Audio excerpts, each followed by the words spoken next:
Hello, everyone, and welcome back to the podcast. I'm Angela, and so delighted to have you here with me today. I have a special guest. Today's guest is someone who understands that life can change in an instant. And many of us have experienced a moment that divided our lives into the before and after, the loss of someone we love, a devastating diagnosis, or an unexpected tragedy that leaves us wondering how we move forward. And we often hear phrases like time heals all wounds, or you just need to find closure. But anyone who has walked through deep grief knows it isn't that simple. Yesterday, Neal Tricarico knows this journey firsthand. For more than two decades, Neal worked alongside legendary Tony Robbins, helping people transform their lives and overcome extraordinary challenges. But everything he thought he understood about resilience and transformation was put to the ultimate test when his only son, Anthony, died by suicide. Further than allowing that unimaginable loss to define the rest of his life, Neal chose to discover a new way forward. One of his own grief, Out of his own grief emerged what he calls the Endurant Way, a powerful philosophy of post-traumatic growth that teaches us we don't have to wait until the pain disappears before we begin living again. Instead, we can learn to carry our grief with purpose, meaning, and even hope. Today, Neal speaks with remarkable honesty, compassion, and spiritual openness. And he doesn't offer easy answers or empty cliches. Instead, he invites us into a conversation about what it really means to endure, to heal, and to ultimately to choose life again. So, if Mm. you've ever wondered whether it's possible, I know you've heard me say many times it is, to find meaning after profound loss, or if you've been searching for a new way to think about grief, I believe this conversation is going to touch your heart. Please join me in welcoming Neal to the Awaken Your Soul's Journey podcast. Mm. Thank you, Angela. I'm so grateful to be here. That whole intro just struck me as so deep and powerful, and also the name of your podcast. So honored to be here. Thanks for having me. Yeah, so delighted to have you as well. And I know that we're going to have an interesting conversation because there's many definitions of grief out there, but when you've gone through it yourself, you kind of come up with your own definition, so to speak, of Hmm. what it means to you. And I'm always interested in having that conversation with other people, especially ones that have gone through the depths like you have and have come out on the other side transformed in many ways. I guess we'll start out by you giving us just a little bit more background about what you do and how you got to where you are today. And then I will have some deep questions for you. That sounds good. And I'll try and be brief and succinct, and I really appreciate what you said. Like when you said the definition of grief, something struck me in that I don't know that I ever have defined it or like consciously defined it before.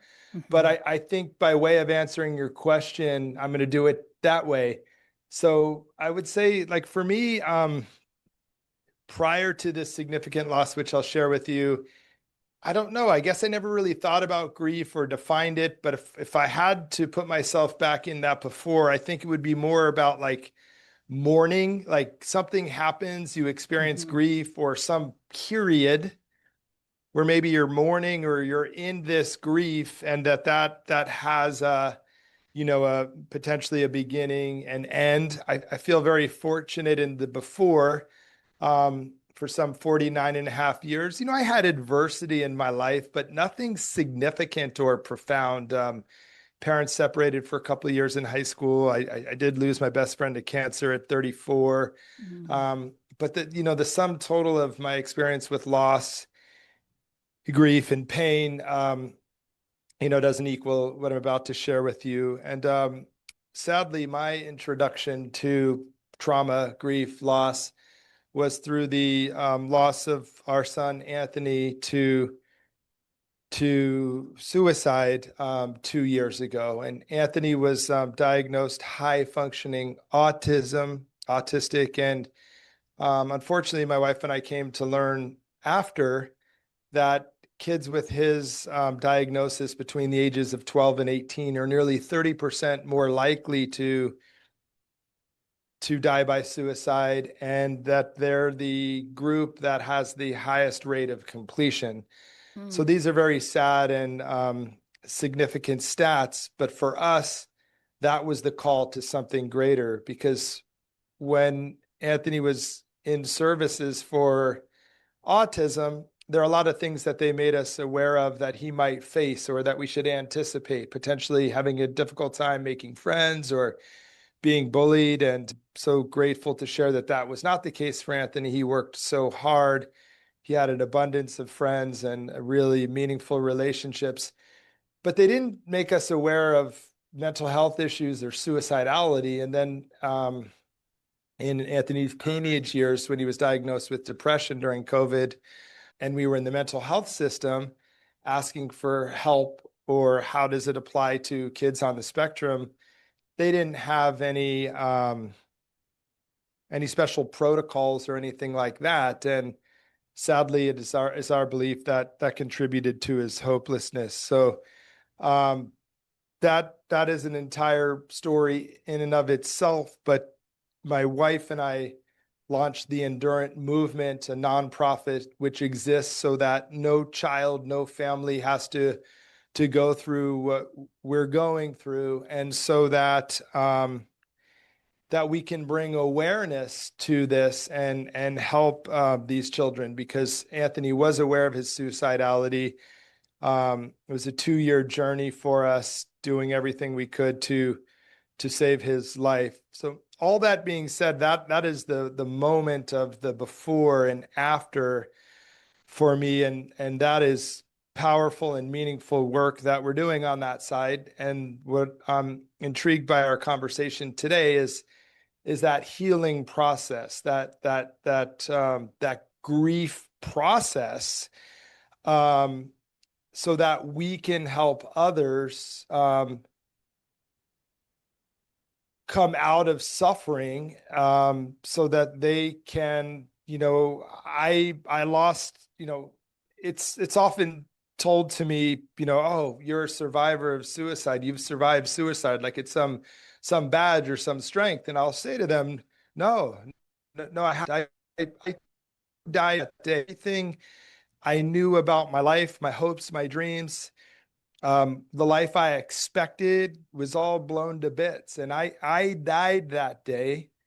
But through the grace of Spirit, God, universe, most importantly, the love and support of our community, somehow was able to lift up through these darkest hours out of some level of suffering to see a pinhole of life, to learn to carry pain in some way in service of something greater. And before I go on too far, that's my, I feel like I have a dual mission. My wife and I, through the nonprofit, are here to save lives. And then for me, I want to help, much like you, adults who are carrying significant pain, who have tried whatever means possible to continue on and are struggling, find peace, meaning, but ultimately potentially a life of purpose and destiny. So I think that's how I wound up in this seat with you today, Absolutely. And you know Angela. what? It's it's a very similar path that we're on. I too, after had gone through the loss and went through a lot of suffering, a lot of pain, um, found some support and found out that yes, I could live a meaningful life again. And like you, I know that there are a lot of people out there who haven't found that yet. And so, yes, I think this conversation is going to be very important for a lot of people. So I wanted to start out with closure because It's one of the things that a lot of people talk about. They say that, with closure, we can put away some of that grief and move forward or move on. They give you all those words. Um, Tell me about uh, how that can keep people stuck. Yeah, well, so I think much like you, like closure, I will go so far as to say closure is a lie, but it's certainly a myth. And while with no disrespect to the work of Kubler-Ross, I think that those steps of grief exist, and I think many people have come to realize they don't exist in a linear fashion. And I also find that they're constant. I don't know when they'll pop up, but the steps agree, but exist, and having an understanding of the steps, a framework is really helpful to recognize, especially for myself when I'm surprised I'm behaving in an unexpected way, especially around the step of anger. But this idea of closure, that somehow we're going to have this significantly traumatic experience, right? So like in our cases, losing our person, our husband, a child, Mhm. but it doesn't even have to be that significant, but that somehow we're going to have this loss that we've developed a capacity for, and have so much love around, and that we're going to go through some process or journey that's going to wind up in a tightened, nice, neat bow of closure and completion, that we're either where we were before or fine after it. In my experience, that's not the case. And so many people that I see that are suffering months, years, decades later, it's because of that holding on to this idea of, well, at some point, or based on some formula or something, I now should be past this or beyond this. Mhm. Um, when in fact, the experience, it limits us, it keeps us stuck because we feel like we're not doing it right or getting to that place. But most importantly, in my opinion, is it's the very thing that keeps us from experiencing. I don't like silver linings, and I'm not going to use silver linings, but it keeps us from experiencing the gift, the opportunity that exists from finding a place for the love that we held for that person, right? I mean, Mhm. you've probably heard this so many times, like grief is just love that has no place to go. And I agree in large part. Grief is love that can no longer go to that person physically. But Mhm. the truth of it is there are plenty of places for it to go. So by way of a really long answer, I think the stuckness comes from trying to get closure on that feeling, instead of just saying, well, hey, I've got this tremendous capacity to love and have loved, and it exists. So rather than trying to close that off or get over it or get past it, what would happen if I found new places for it? And that, in my experience, happens when we can just get a little bit north of suffering. See, because when we're suffering, we're in the corner in the fetal position, incapacitated. But if even if we could just get our gaze up a little bit, our chest up, so our heart can open up, our eyes can open up, we're gonna find angels here on earth, new friends, new mentors, new cohorts on the journey, that are going to show us places that we could place this love. And there may be a calling that we feel or experience to something greater where we can place that love. And then for me, in that experience, by placing it in other families who are experiencing what we experienced with autism and suicidality, and or adults who are experiencing deep trauma, is that love has some place to go. And when we can express it and we can give it, it opens all that stuff up. And I don't know if you've found this to be the case, Angela, but what I've found is, Yeah, I mean, I'm someone who's always loved humans. I've been described by a best friend as someone who squeezes every ounce of joy, love, experience out of an experience. I love life, and I'm glad that's not taken from me. But my baseline for pain was here. Now it's here, right? So I've got this wide spectrum of the possibilities of emotion. So while it's created unimaginable, take your breath away pain from loss that I wouldn't wish on anybody, the equal and opposite is also true. New levels of connection, joy, love, intimacy that is so profound and rich that if we're trying to get closure on that or close that off in some way, we're we're stuck from the living that's possible, the appreciation of life and our mission here at a much deeper level. Yeah. Yeah, I absolutely resonate with that spectrum of emotion because I felt the same way. I could feel sadness in a really deep way, and yet that joy was way off the scope from Mm-hmm. what it was before. I felt like before I was living maybe just a little bit of I don't want to say mediocre, but I mean my life was good. It was Mm-hmm. good. I enjoyed my life. Um, and after the loss and working through some of this, process of grief, I just realized that there was so much more that I Mm-hmm. hadn't realized was possible.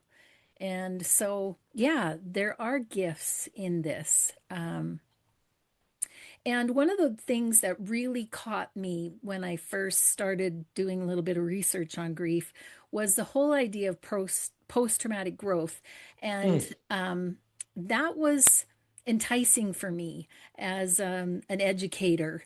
Uh, I was like, okay, well, how can I grow from this? How can I make this something positive out of something that felt so devastating? So, could you talk a little bit more about that and how post-traumatic growth is different from, say, resilience?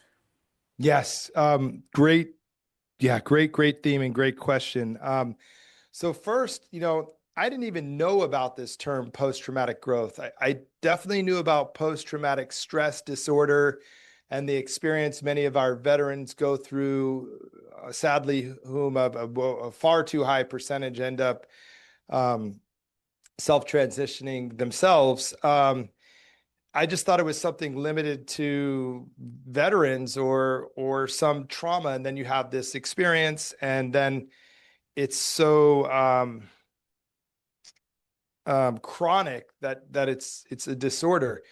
But a couple months after Anthony's transition, a dear friend reached out to me and said, "Hey, are you familiar with this term post-traumatic growth?" And I'm like, "No, I don't know what you're talking about." And he said, "Well, I think I'm observing it in you. It's this concept where, you know, we experience trauma, right? And there's a couple different ways that we can go. If we go into suffering, now, that continued suffering, that chronic suffering is going to lead to post-traumatic stress disorder. But if we could somehow stay north of suffering into pain, pain is carryable in some way. And if we can go even further and find some meaning in our loss or trauma, we actually have an opportunity to grow. And I'm so fortunate. Um, just about a year ago, I had the great fortune of interviewing Dr. Richard Tedeschi, the co-pioneer of post-traumatic growth, on Mm, our podcast for our nonprofit. And he said something to me, said many things that really struck me, including imploring me to keep going with this work. But he said to me something: when our purpose becomes greater than our pain, we'll be compelled into action. mm, And that phrase has resonated with me. The ripple effect has been profound because I was asking him, like, how is this happening? Other people are telling me they're observing this transformation in me. They're seeing this thing, but I don't know what's happening. And basically we put it together. And I think the immediate love and support and lifting that I felt of my community were the early seeds that enabled me to somehow transmute this pain into purpose. So number one is really community, right? So you're creating awareness and community through this podcast.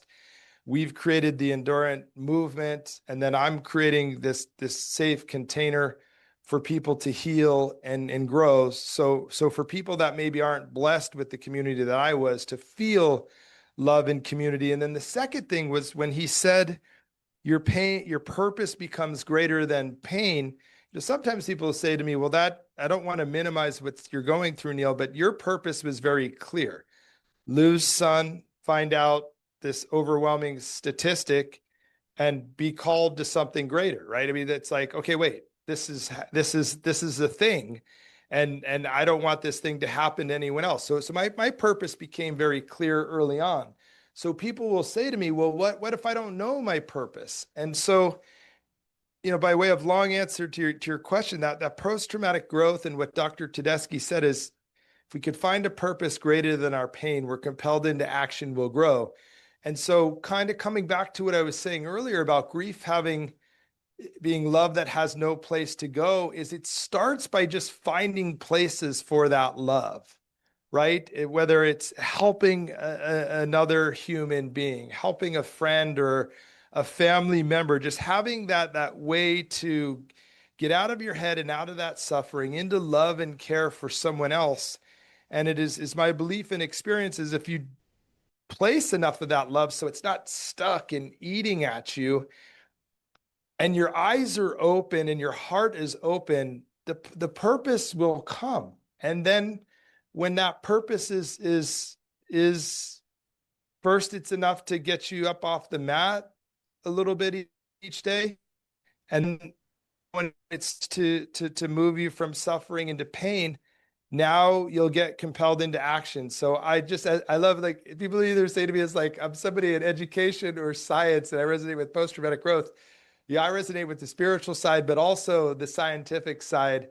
And post-traumatic growth has become my jam, because post-traumatic stress disorder feels like something we're a victim of, and much like autism, a labeling. And certainly if it gets to the level of disorder, and again, this idea of this range or spectrum. Yeah, I mean, we're not taking it away, that the trauma is horrific, and it would be totally reasonable, understandable to be in the corner in the fetal position suffering. But if the possibility even exists that there may be some level of growth, destiny, transformation, certainly not what we wanted or expected, but that's a possibility. I just want to hug up anyone I can and help them over there, as I'm sure you do. Yeah. Yeah. Absolutely. Yeah, I mean, I would assume that, you working with Tony Robbins, Deepak Chopra, and, those two come to mind as quite prominent leaders when it comes to self-help. And, what did they teach you that Great, helped great, you through this? Yeah. great question. So I met Deepak Chopra in early 2000s, 2004, when I was making a career transition from like high octane software sales in Silicon Valley, like, the whole internet bubble and all that. I was really, really good at sales, but very reluctant at it. Like I didn't want to be a good salesperson. It was like Glengarry, Glen Ross, coffees for closers. I felt it was gross.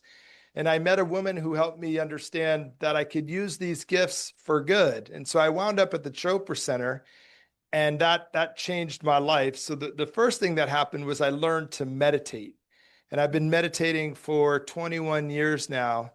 And that meditation just creates a little bit of a space between. Like if your life is a drama on the screen and we're in that drama, it's very difficult. But if your life is a drama on the screen and it's arm's length going by, now you're able to have some space between cause and react. So I think meditation, transformed my life and created that space, the awareness.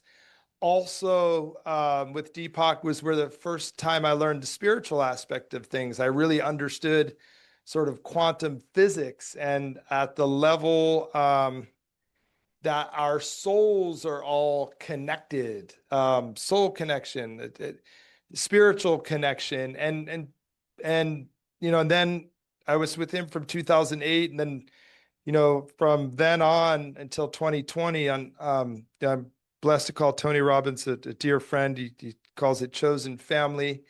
And I learned tools and mechanisms that I could leverage to change my state, to move out of the thinking that keeps us stuck in an instant. But what I can share with you is I didn't realize it at the time, but I've been training for 20 years for what I didn't know was coming. And that's also part of why this is such a mission for me, because whether it was at Deepak's events or Tony's events, I'd watch people who were struggling for decades or years, break through and transform. And I have to share though, Angela, just transparently and honestly, the totality of those 20 years, I understood it. I thought it was part of me. I understood it intellectually, and but I never had to put it to the test. Yeah. So it wasn't until this significant loss that that all that I had learned was put to the test. And I'm just so grateful to God, Spirit, Universe, Tony, Deepak, that this became part of me. So in somehow, some way, my physiology knew, because it had seen it enough that I was able to call on these things. And yeah, that's why I'm hopeful that experience before, but now with a real lived experience, that people might be able to see in some way a similarity with maybe what they're going through, can hopefully help people. Yeah, absolutely. Yeah, and I think it does give people some inspiration and hope when they see someone who's gone through something like that and can speak about it the way that you do, Mm. and can glean some information or wisdom from that path. I think that's really powerful. And you talk about, the Endurant Way. What, tell me more about that. Like, if someone's in the middle of this kind of pain, what does that mean to you, and how can that help? Great question. And I mean, I won't get into like the tactics of the framework and everything, because I don't think Mm, that will help your audience. But I really like how you phrased it. Like, if somebody's in the middle of the pain, I mean, that's my first barometer. Like, if they're in suffering, meaning they're incapacitated in the corner, right? And I mean, I don't mhm, know about you, but when I used to go to the support groups, on the one hand, I would feel a deep sense of connection, because no one knows loss like another parent who's lost in this way. right. So there's deep shared experience and empathy, but also um, there's a stuckness because we're staying in that suffering. So you bring up something that I think is the kind of the distinction point, as if they're in pain. Pain means like, oh my gosh, it hurts. Like I can't breathe. I'm just, oh, but you're still here. You're alive. We've got it. We've got a pinhole. And Mm, so in in a nutshell of sorts, the premise behind the Endurant Way is this concept of both and, or the duality of emotions. That instead of going from trauma, suffering, pain, grief, healing, healed, closure, it's like, wait a minute, like, no, this loss is really profound, right? If I broke my arm, you would see a cast here. my heart was broken. You can't see it. I've Mm-hmm. slowly put the pieces back together, but it's a deep purple. It's bruised. No one can see it. But what that means is I'm in pain right now. Now I feel joy. Your smile is amazing. I love that I could see you. Like I've got goosebumps. Like I feel this connection. I feel this warmth. It's super hot here, anyways. But I feel like a warmth and a connection. But I'm also carrying this pain. So the premise of the Endurant Way is to say, hey, the pain exists, and the pain that you're experiencing is in direct correlation to the depth of love you had for the loved one. And you don't want that to go away. You know what I mean? It's been a couple of years now, and it's starting to feel like I'm not thinking about it all the time. I'm not as sad, and I miss that. But what it is that pain is still there. But by the both and that's saying I can carry this pain and it's heavy and it hurts, but also in meeting new people and feeling that connection with them, experiencing their smile, being present for my wife and daughter, my mom, or whomever, experiencing and living life, both can be true at the same time. And I'm only a couple years into it, but the pain isn't going away and it's not lighter. I mean, the event is still the event, and the amount of love I had for my son have still exists, but I'm getting stronger at the capability of carrying a heavy, heavy pain with leaving enough space to experience joy, love, connection, destiny. So, in a nutshell, that's the premise of the Endurant Way is instead of some formula or framework with a start and end, it's remembering, not even learning, remembering that our souls are built for this, to carry extraordinary levels of loss, heartache, trauma, and extraordinary levels of joy, love, connection, intimacy. Mm-hmm. Yeah, and that really leads me into, this space that you're in now is very different than the space that you were in before. And it's the same for me. And I feel like I had to create an entire new identity after my husband Mm, passed away. There was many parts of what I thought were me were my roles, my role as mm. a teacher or principal, my role as a wife. Those things were no longer. And it felt horrible to be in this space where I really didn't know who I was without my husband. And so there's this identity shift that had to take place. And so, can you speak to that a little bit? What that looks like for you? Yeah. Well, number one, I think I'm still going through it. Mm, yeah. um, I know I'm still going through it. I'm finding my way. Um, but the way it looked for me is even, I shared with you 20 years ago, I struggled with the identity of being a sales professional, even though I was, best in class.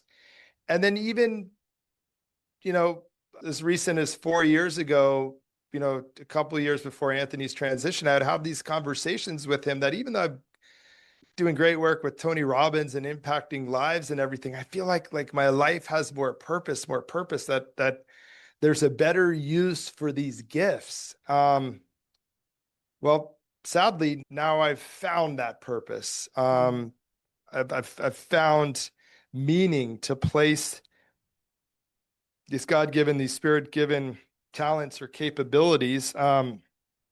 Sadly, it was at a tremendous cost. As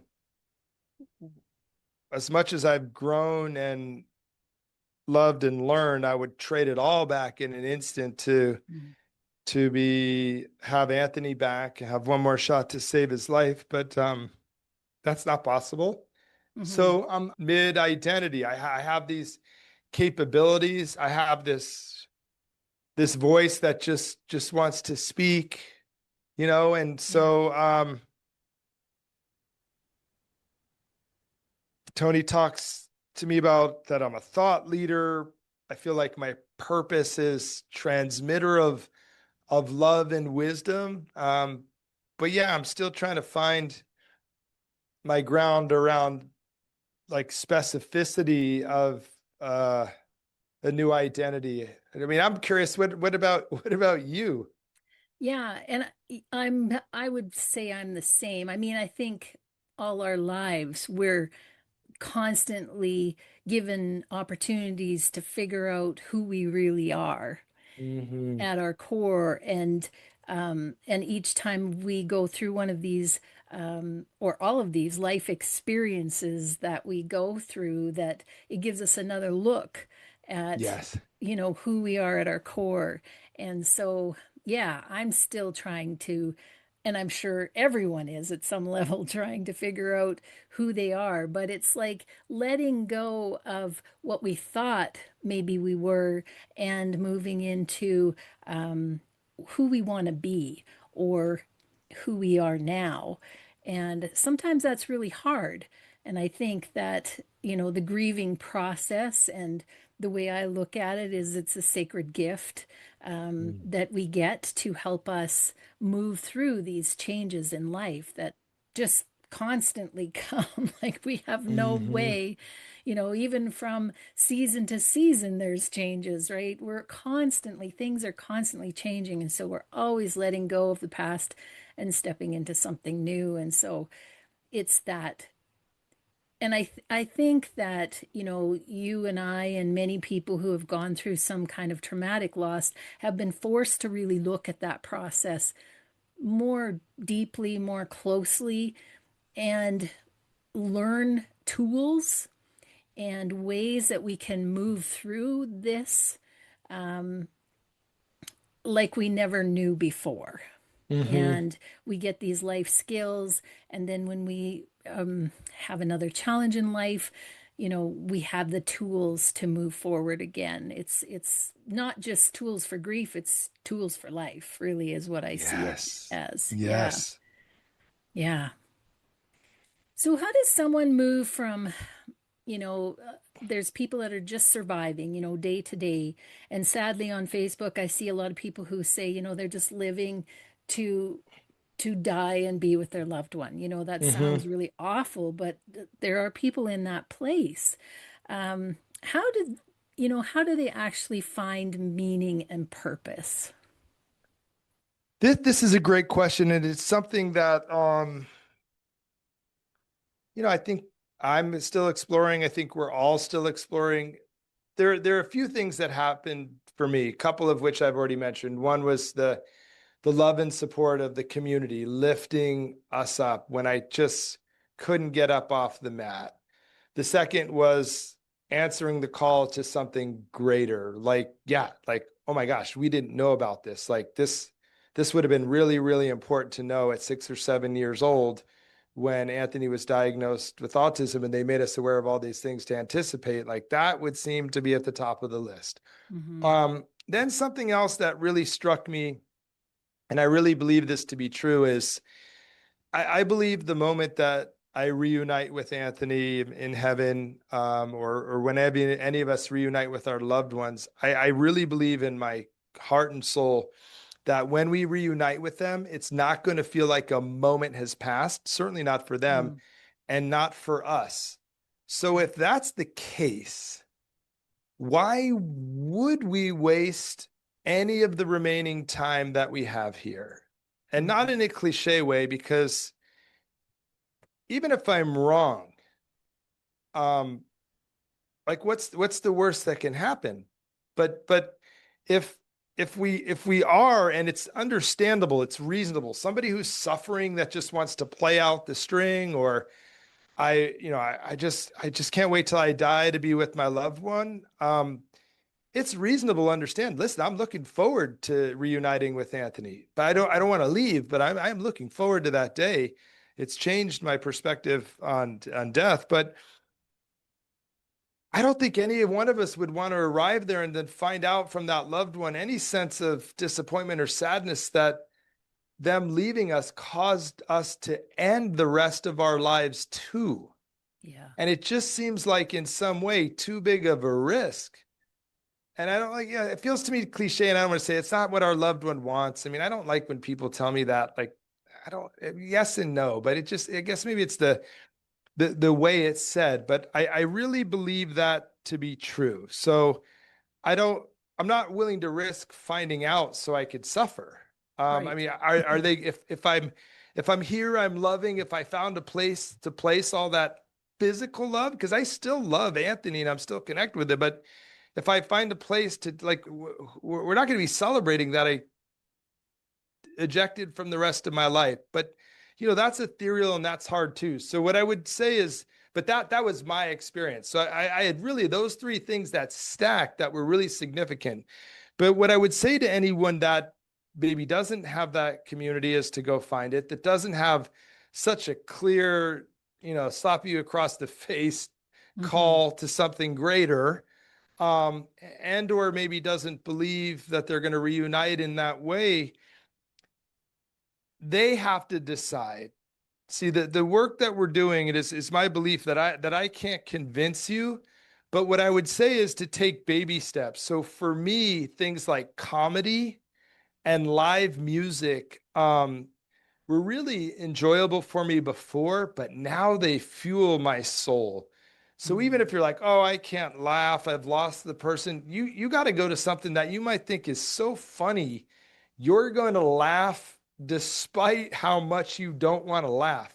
Yeah. Because if you could just get that pattern interrupt, just that glimpse, that glimmer, that experience of laughter or joy, or a deep connection with music in some way, now this darkness, if we could just create a pinhole, now you might feel a little bit differently and there's some place to move from. But that, Angela, I feel like is the hardest moment, is seeing how someone, helping them see just past their suffering. Yeah. Yeah. I think it's most difficult too.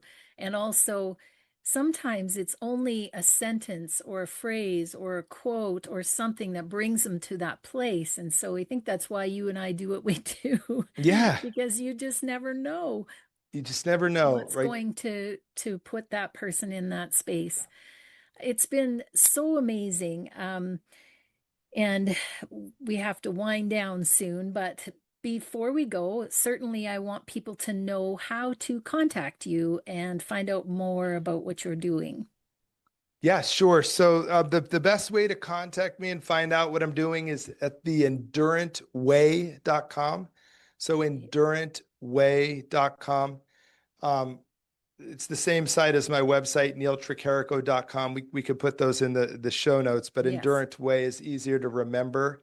And then also, if you feel called in some way, the nonprofit is the endurantmovement.org. Okay. So yeah, I would love to, no expectations or anything in both those places. It's all about community. But if you're someone who's heard something that shifted you in some way, and you seeking community or way forward, please reach out to me there, and let's just start with some community and connection, because I don't know if this has been your experience, but in connecting in a deep way and feeling through my senses, like even I can with you in this 2D through this camera, that physiology shifts a bit, and that creates the possibility for us to transform and grow. Mhm. Absolutely. Yes. So wise. Is there anything else you'd like to add before we go?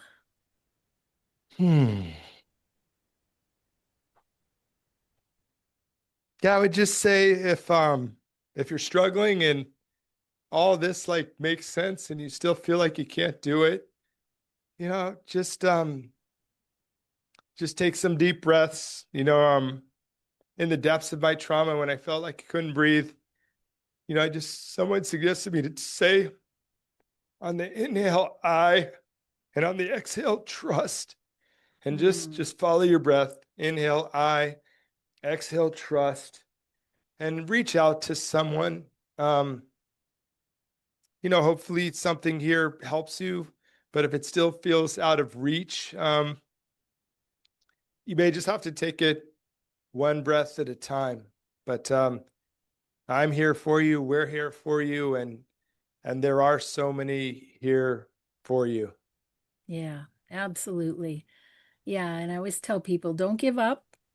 There's lots more to come, and there's lots of different podcasts now. I think a lot more than I ever expected to find now that I'm in this space. It seems like Me there's a too. lot of great Yes. people doing some great things out there. Yes. Yeah. We've got to come together. I found the same thing. It was like, oh, this is so awesome, and and also actually that brings a good point, which I'll leave with. It's the part of the brain that's called the reticular activating system. And so when we think about what we like and we're in what we like, we start seeing more of what we like. And so that too may be something that help someone. This was a crazy thing that happened to me in early grief, but we talk about the algorithms and social media, and they're just horrible, and they're marketing to us, and the phone is listening and stuff. But speak out loud. I'm looking for help. I'm grieving. I'm looking for community.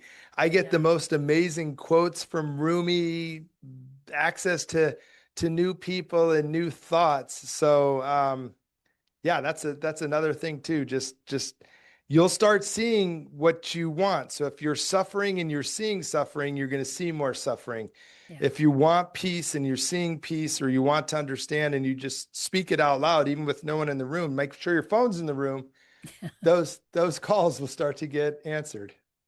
Absolutely. Yes. Thank you again for taking the time today. I really appreciate it. Thank you for sharing your story and what you've learned along the way, and for opening up the space for people to come and have a community to be a part of. So thank you so much for what you're doing. Thank you, Angela. Thank you for creating this space and for having me on the show. This has been a highlight of my day. I really appreciate you. Please keep up the good work. Thanks so much. And I want to thank everyone for listening, and bye for now.